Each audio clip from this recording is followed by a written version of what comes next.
왜 멀리 봐야 되는 경치가 있지 않습니까? 넓게 봐야, 이 한눈에 보아야 이 멋진 경치가 제대로 보이는 그런 부분이 바로 이 부분입니다. 멀리 보려면 어떻게 해야 돼요? 높이 올라가야 돼요. 높이 올라가야 멀리 보고 멀리 보아야 이 본문이 얼마나 소중한 본문인지를 하나님께서 우리에게 보여주는 것만큼 볼 수가 있는 거거든요. 이 본문에서 그래서 최대한 잘라서 이 부분에 세 사람이 등장을 합니다. 그 한 사람 한 사람의 운명은 그 개인을 놓고 보면 어디선가 이미 정해져 있어요. 여기 세 사람 중에 제일 중요한 사람이 누구겠습니까? 다윗이죠. 다윗의 운명도 개인적으로는 그 앞장에서 정해졌습니다. 사무엘이 찾아가서 기름을 부었지 않습니까? 우리는 다 알아요. 다음 왕으로 하나님께서 점 찍어 두었다. 사울도 이미 그 앞장에서 운명이 정해졌습니다.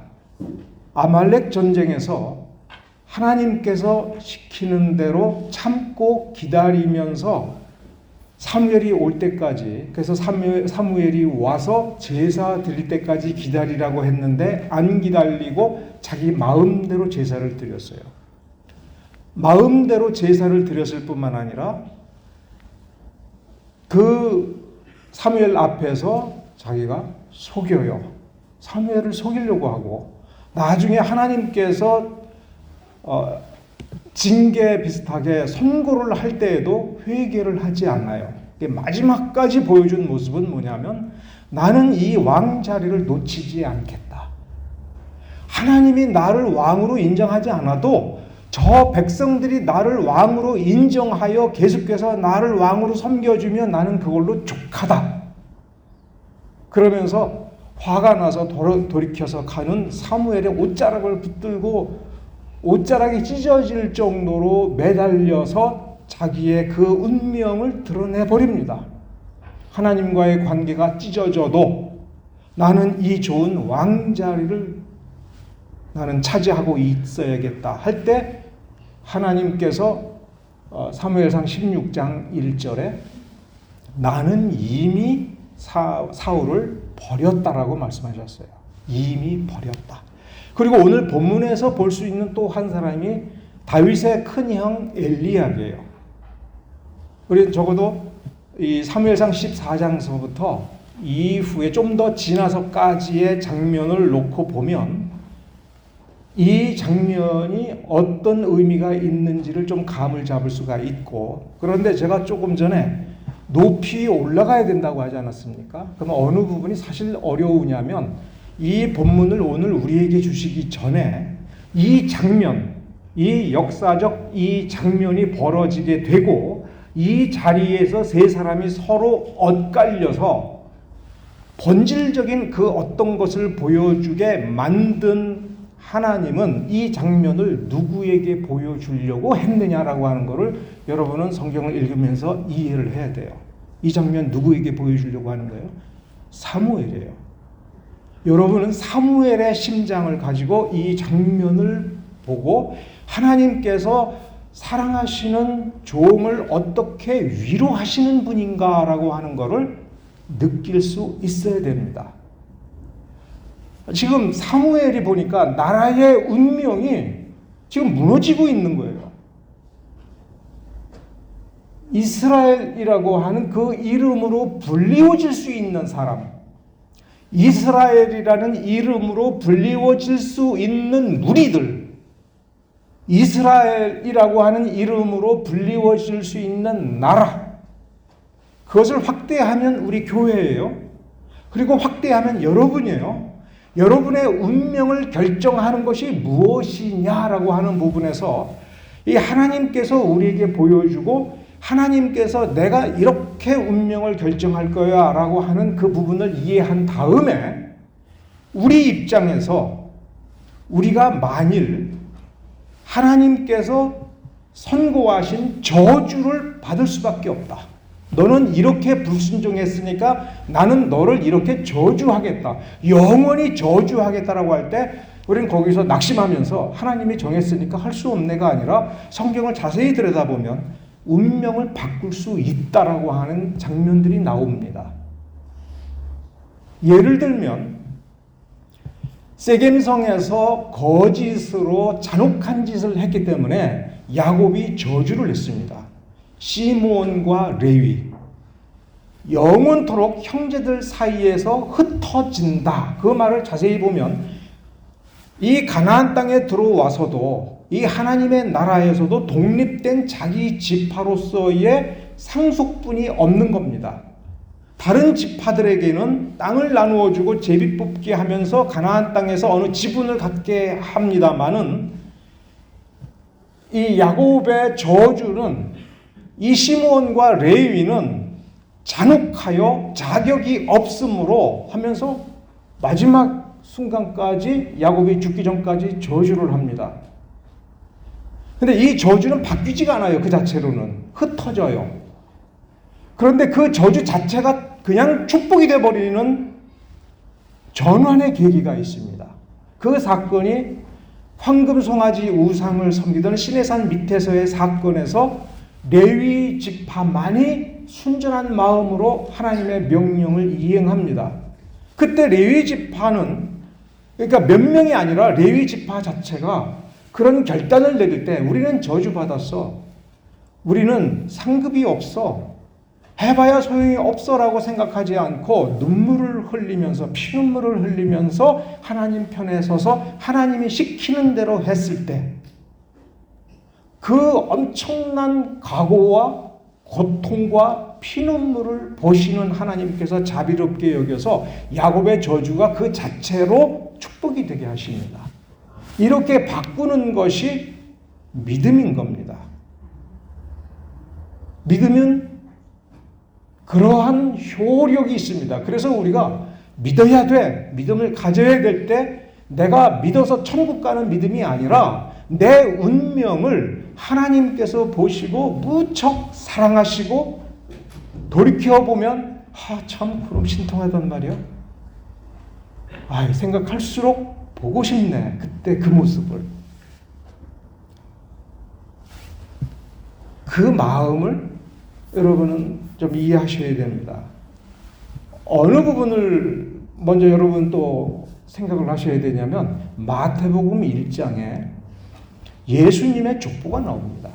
이 족보에 몇 가지 비밀이 숨겨져 있습니다. 첫째 비밀이 뭐냐면 어떻게 하면 아브라함의 그 믿음이 다른 누구보다도 더 확실하게 믿음이 계승되느냐, 어떻게 하면 아브라함의 그 믿음이 단순히 계승될 뿐만 아니라 다윗과 같이 놀라운 믿음으로 좀 더 발전하고 예수님을 낳은 그 부모들처럼 믿음이 이렇게 끊이지 않고 갈 수 있느냐.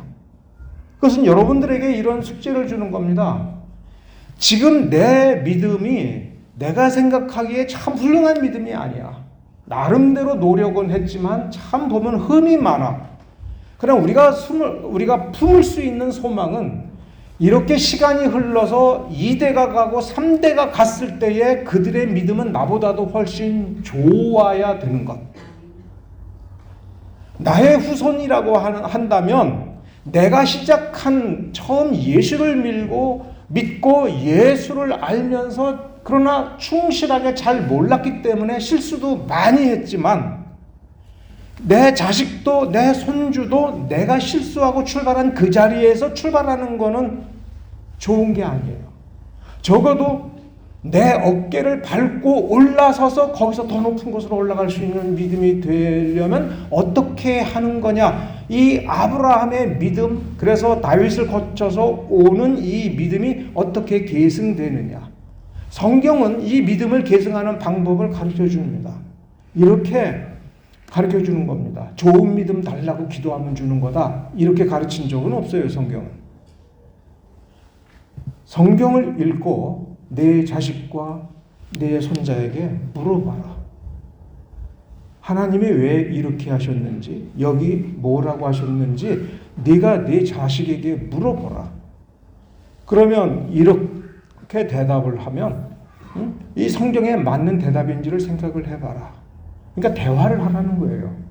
성경에 대해서, 믿음에 대해서 종종, 매일은 아니더라도 같이 모여서 이 성경을 어떻게 봤니? 예를 들어서 주일날 예배를 드리고 나서 그래 오늘 뭘 배웠니? 말하게 하라는 거예요. 자꾸 말하다가 보면 반성하게 되고 아 내가 조금 잘못 알고 있었구나 라고 하는 부분을 또 할아버지도 손주를 통해서 손주의 대답을 통해서 그 믿음이 살아나는 거예요. 항상 성경 본문으로 가서 이 말씀이 뭐라고 가르치는가를 새롭게 계속 더 깊이 깨달아야 되는 거예요.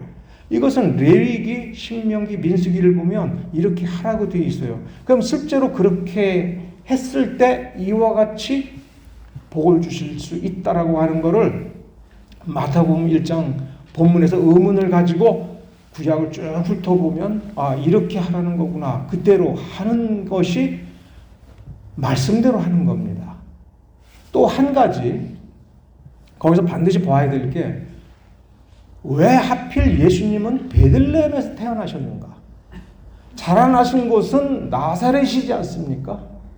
그러면 일부러 베들레헴에 갔으면 그 특별한 이유가 있는데 그게 뭔가? 근데 신약 성경은 아무리 보아도 왜 하필 베들레헴에서 태어나셨는가? 다윗의 동네니까 이 정도만 생각하고 그만두어요. 그런데 다윗의 동네가 무슨 동네인가를 궁금증을 가지고 창세기서부터 다시 훑어보는 수고를 할 때 이제 성경이 보이는 겁니다. 왜 다윗인가? 할 때에도 역시 그 앞으로 가야 돼요. 사무엘상은 누가 썼습니까? 사무엘이 썼습니다. 사무엘상 앞에 뭐가 있습니까? 룻기가 있습니다. 자, 사무엘상 16장에 나라가 무너지고 있고 사울은 욕심꾸러기고 하나님을 생각하지 않고 백성을 타락하게 만들고 사무엘 자신은 늙었고 사무엘의 자식들은 이미 백성들을 보기에도 믿음의 지도자가 될 수 없는 사람들이고 그러면 이 양떼를 이끌어가는 목자가 없는데 어떡하지라고 슬퍼하고 있을 때 그래도 이 왕 사울이 회개하고 믿음대로 백성들을 하나님께로 이끌면 좋을 텐데 도무지 그런 기미가 보이지 않으니까 이 늙은 사무엘이 얼마나 슬퍼합니까?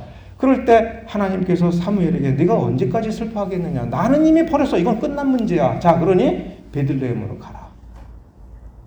거기에 누가 있다고? 이새가 있다. 그 이새 집안을 찾아가서 거기서 하나님께 제사 드리러 왔으니 성결케 하여 제사에 그 자식들을 오게 하라. 그러면 내가 다음 왕, 내가 점 찍어둔 왕을 보여줄게. 그러면 우리는 성경을 읽으면서 스토리가 아 그러니까 다윗이구나 이렇게 앞으로만 갈 생각을 하는데 뒤로 가봐야 돼요. 왜 베들레헴이냐? 룻기의 무대가 베들레헴이에요.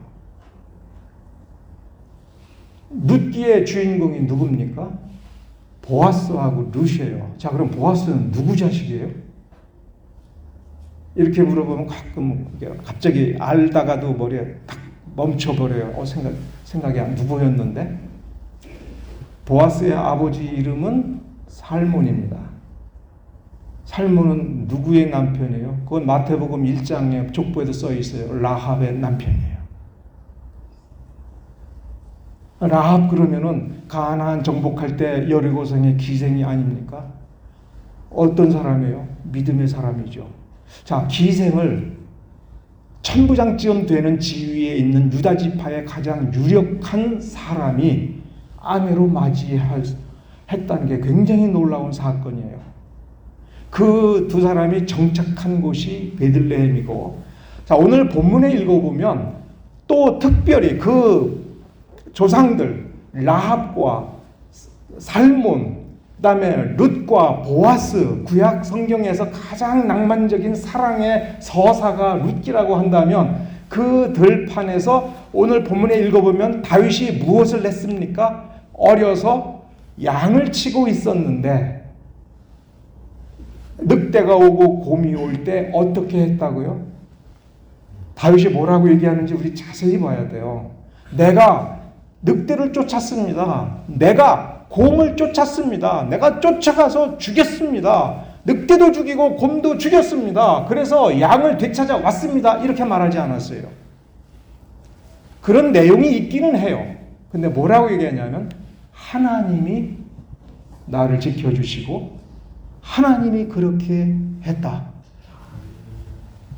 이 본문에서 그 말이 왜 중요하냐면 다윗은 지금 여기서 뭘 보여주는 거냐면 아니 하나님께서 이 사무엘에게 네가 죽기 전에 평안히 죽기 위해서 너의 사명을 다 마칠 때 이 나라의 운명이 축복된 운명으로 완전히 바뀌어서 하나님께서 기뻐하시는 그 나라가 될 것이라고 한다면 무엇이 있어야 되느냐? 믿음이 있어야 되는데 그 믿음을 지금 봐라. 이런 믿음이다라고 할 때 이 다윗의 믿음은 두려워하지 않는 믿음이 아닙니다.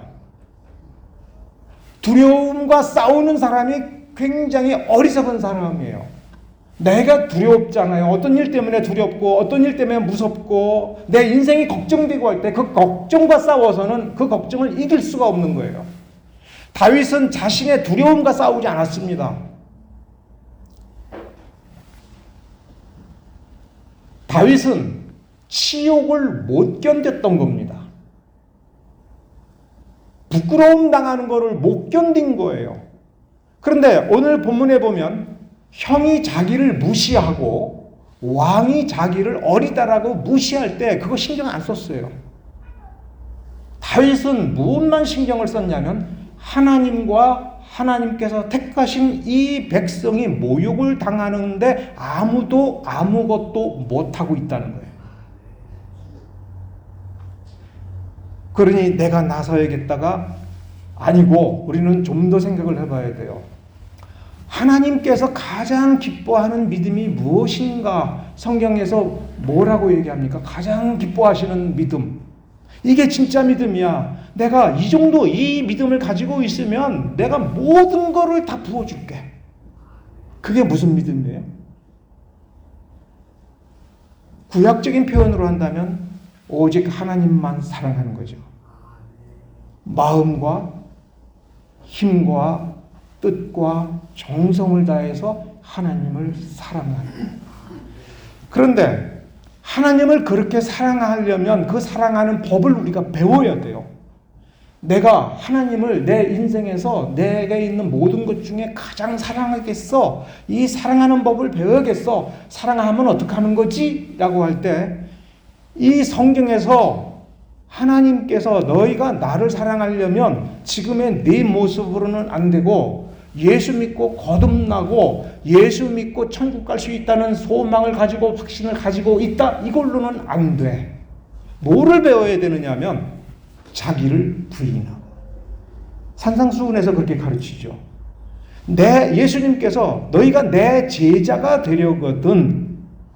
그러니까 예수를 따르고 예수를 본받고 예수처럼 되려면 예수님께서 주시는 그 믿음을 그대로 받고 예수님께서 그래 합격이야 바로 이거야 라고 할 때에는 제일 먼저 뭘로 시작을 하는 거냐면 자기를 부인하고 자기 십자가를 지고 예수님의 뒤를 쫓아가야 되는 거예요. 이 세 가지가 있어야 되는 거예요.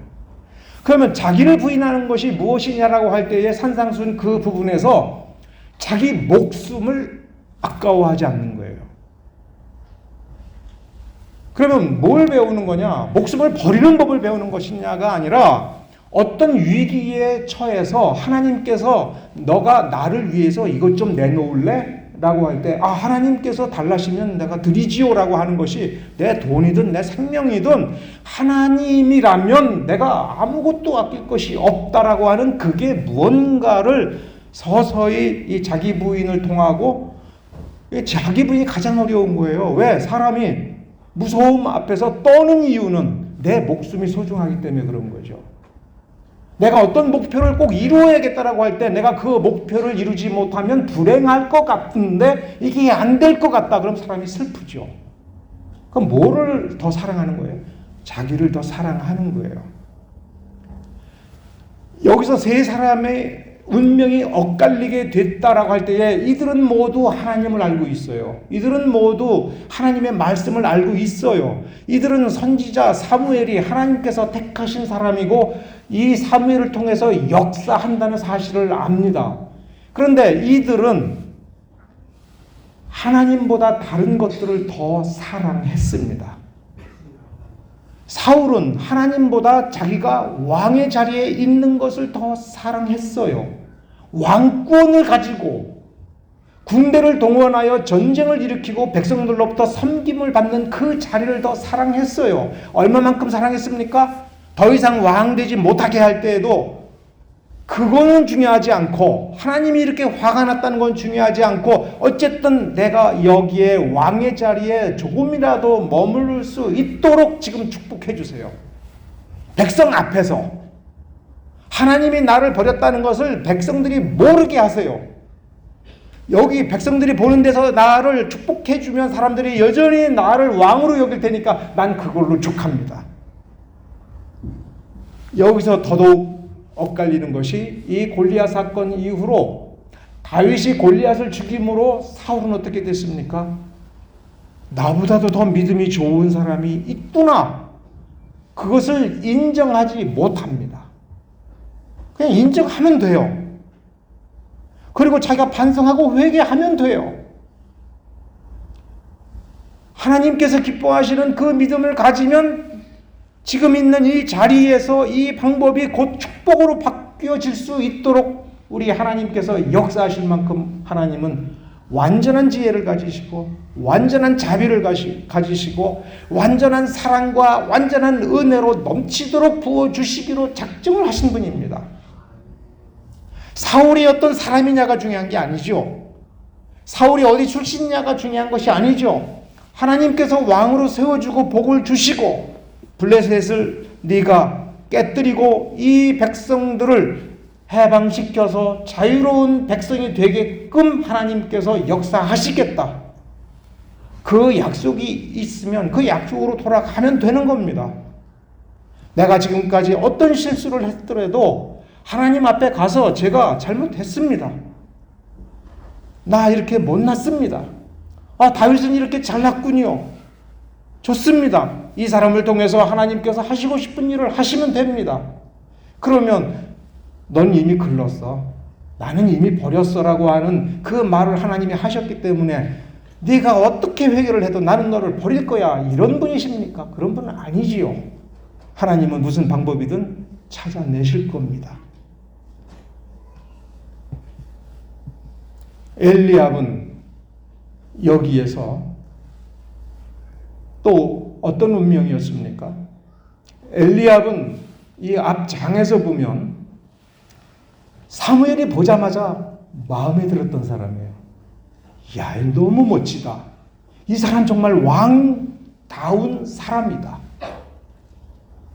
다 누구 자식입니까? 이새의 자식이고 라합의 후손이며 살몬의 후손이고 아브라함의 믿음이 무엇인지를 어렸을 때부터 배운 사람인데 얼마나 잘 자랐으면은 사무엘이 보자마자 온 이스라엘을 다녀서 이런 사람이 아직도 있었단 말인가? 왕으로서 조금도 부족함이 없다라고 분명히 깨닫고 확신에 차고 기뻐했습니다. 그런데 하나님이 아니야 이렇게 해서 그 자리에 있었던 다윗의 모든 형을 다 보았는데 다 멋졌는데 아니었죠. 오늘 본문에는 엘리압이 왜 하나님께서 왕의 자리에 두지 않았다는 것, 결국은 어떻게 됐습니까? 엘리압의 운명은 자기 동생의 신하가 되는 겁니다. 그렇죠. 다윗이 왕이 되면 큰형 엘리압은 지금 이 자리에 보면은 조그만 게 주제넘게 반항하고 지금 너 못되게 이 전쟁 구경하러 왔어? 막 야단을 쳤죠. 그런데 나중에 보면 다윗의 믿음이 더 훌륭했고 다윗은 골리앗을 죽였지만 엘리압은 골리앗이 무서워서 지금 도망가는 중이었죠. 도망가다가 마주친 겁니다. 그러니까 속으로는 굉장히 창피하고 부끄럽고, 헌데 이것을 내가 잘못했구나. 돌아서서 내 동생이 저런 믿음이야? 나도 저런 믿음이 있는데 뭐가 없는 거예요? 믿음이 있지만 무서워서 도망가는 거하고 믿음을 가지고 믿음대로 나아가는 것. 여기서 만일 엘리압이 뒤를 돌아서서 그래 내가 죽든지 살든지 그건 하나님께 달려있는 것이고 내가 내 동생 앞에서 이렇게 믿음 없는 모습을 보인 게 참 잘못됐구나라고 회개했다면 이 사람의 운명은 어떻게 될지 모르는 겁니다. 이 사람의 운명, 비록 이스라엘의 왕을 다윗으로 하나님이 정했지만 엘리압이 그보다도 더 못한 인생을 살 이유가 없는 것이지요. 누가 이기기 때문에 그렇습니까? 믿음 가진 사람이 이기는 겁니다. 어떤 믿음입니까? 하나님이 기뻐하는 믿음입니다. 하나님께서 이런 믿음을 가지고 있으면 내가 복을 주겠다라고 처음부터 썼습니다. 아브라함이 어떻게 복을 받았는지, 이삭이 어떻게 복을 받았는지 자세히 써놓고 있습니다. 그런 믿음을 가지고 있으면 넘치도록 복을 주시는 것이, 변함없이 복을 주시는 것이, 어떻게 해서든 하나님이 책임을 져 주시는 것이 하나님께서 세우신 약속이며 하나님께서 지금까지 보여주신 약속인 것입니다. 그런데 엘리압은 여기서 도망가던 길을 그냥 도망갔죠. 여기서 본문에서 사라졌습니다. 끝까지 마지막 장소까지 가는 사람은 다윗입니다. 다윗의 모습을 보십시오. 갑옷을 입혀주었을 때 그 갑옷이 자기한테 맞지 않고 갑옷을 벗길 때에 보통 사람 같으면 마음이 어떻겠습니까? 야, 나는 어떻게 갑옷도 안 맞냐? 내가 칼을 들어보니까 칼도 못 들겠구나. 내가 할 수 있는 것이 아무것도 없구나. 그 사실을 정확하게 인지했습니다. 요새 말로 현타가 온 거죠. 지금 형이 있는 자리에서 몇 가지 말을 주고받았을 때뿐만이 아니라 골리앗 앞에 나갈 때까지 현타를 맞이할 수 있는, 자기 현실을 자각할 수 있는 기회가 몇 번이 있었습니다. 점점 더 얼마나 두려운 상황입니까? 갑옷도, 나를 지켜줄 수 있는 갑옷도 없는 겁니다. 내가 들고 나갈 수 있는 무기도 없는 겁니다. 내가 들고 나갈 수 있는 창도 없는 겁니다. 내가 양떼를 지키려고 입었던 남루한 옷 그것밖에 없을 때 그는 할 수 없이 돌 몇 개를 주술 수밖에 없죠. 그 돌을 주술 때에도 인간이라면 현실을 자각하는 놀라운 순간입니다. 야, 난 이거밖에 할 수 있는 게 없구나. 그러나 마지막 순간, 그리고 그 우람한 골리앗을 보면서 그 앞으로 걸어 나갈 때 어린아이라면 얼마나 다리가 후들거리겠습니까?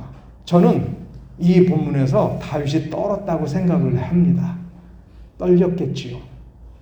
왜 떨었다고 생각하냐면 여러분 앞에 설교하러 올라올 때도 전 떨려요. 여러분들의 시선을 보면 떨려요. 교회의 이 험한 세상, 이 나라의 어지러운 모습을 보면 이 교회의 장래가 어떨까? 집사 입장에서, 장로 입장에서 저는 떨 거라고 생각을 합니다. 목사도 떨리거든요. 우리 힘겨운 싸움을 싸우고 있거든요. 우리가 감당해야 되는 인생이라고 하는 것이 쉽지가 않다는 걸 우리가 너무 잘 아는 나이이지 않습니까? 어떻게 살아가야 될까? 그런데 지금 강대한 적이 눈앞에 있는데 한 걸음 한 걸음 다가가는데 정말 안 떨겠습니까? 그러나 다윗이 뭐라고 얘기했습니까? 나는 여호와의 이름으로 나아가겠다. 그 말도 잘 새겨봐야 돼요. 어떻게 새겨봐야 됩니까? 내가 여호와의 이름으로 나가니까 난 반드시 이길 거야라는 확신이 있어서 나갔느냐? 글쎄요, 여러분들은 모르겠지만 저는 이런 상황에서 그런 확신은 잘 안 듣고, 그런 확신이 있어도 떨리는 게 없어지지가 않아요. 그런데 이 말씀을 놓고 아까 신약에서 예수님께서 가르치신 자기를 부인하고 십자가를 지고 주의 길을 갈 때에 살고자 하는 죽는 거고, 하나님을 위해서 자기 생명을 내려놓고자 하는 자는 하나님께서 살리신다라는 그 말이 있지 않습니까? 여기서 다윗은 내가 하나님께서 모욕을 당하고 이스라엘 군대가 모욕을 당하고 그냥 가서 사는 것보다는 여기서 차라리 골리앗한테 죽는 게 차라리 그게 더 낫다. 그러나 살지 죽을지는 저 골리앗이 결정하는 것이 아니라 하나님이 결정하니 나는 죽으나 사나 가서 내가 할 수 있는 걸 한번 해보고 죽겠다. 내게 있는 건 여호와의 이름밖에 없다면 내가 그 이름으로 갈 거다. 그러나 하나님의 이름을 부를 때에 간절히 하나님을 믿고 하나님의 이름을 부를 때에 하나님께서 은혜 베푸시는 것은 내가 안다.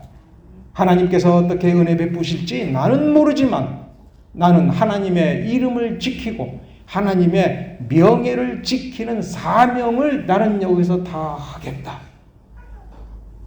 우리는 다윗처럼 골리앗과 싸워서 이겨야 될 전쟁을 우리 인생에서는 그런 전쟁을 치르지 아니할 것입니다.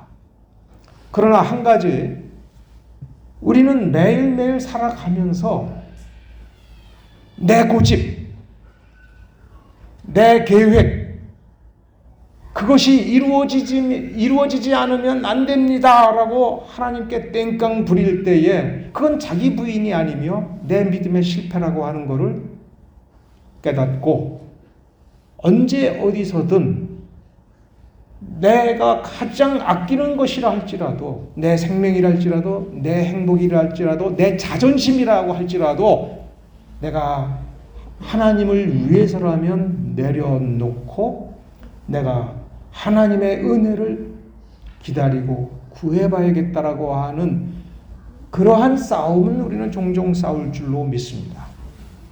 제가 침례교회 정체성에 대해서 회중주의에 대해서 이야기하고 장로교 목사들하고 논쟁을 할 때 보면 장로교 목사들이 가끔 그래요.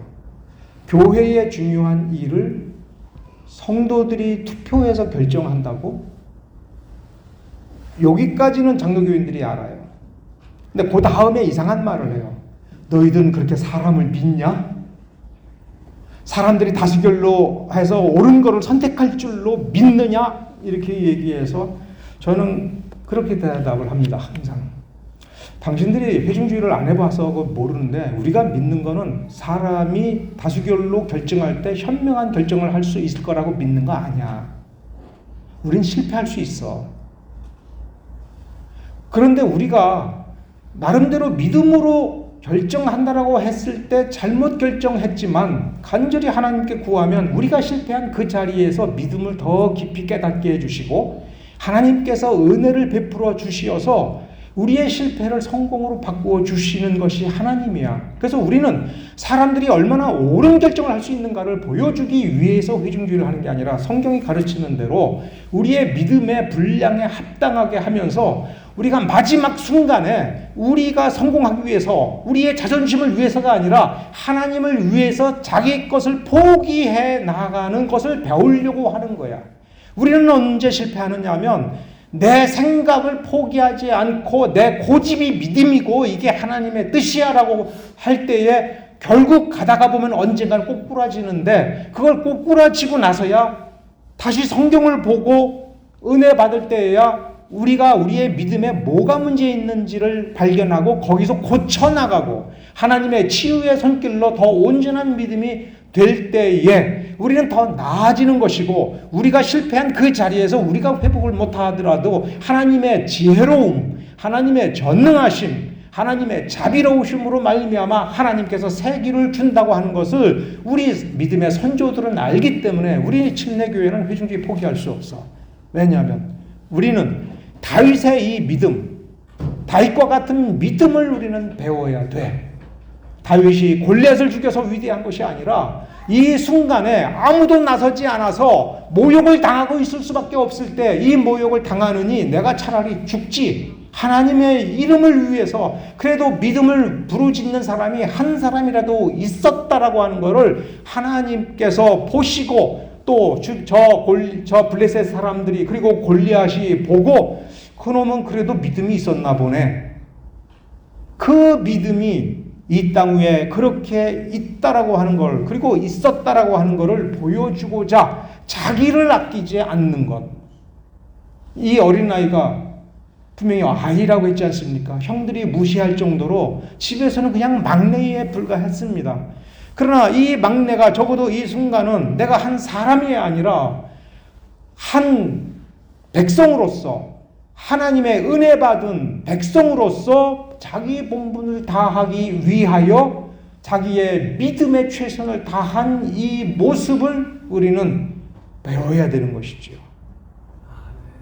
이 본문을 묵상할 때마다, 그리고 성탄절 올 때마다 하나님이 이 다윗과 이보다도 훨씬 어렸을 때부터 양떼를 돌보는 다윗 곁에 다가가서 다윗과 얼마나 좋은 시간을 많이 보내셨을까.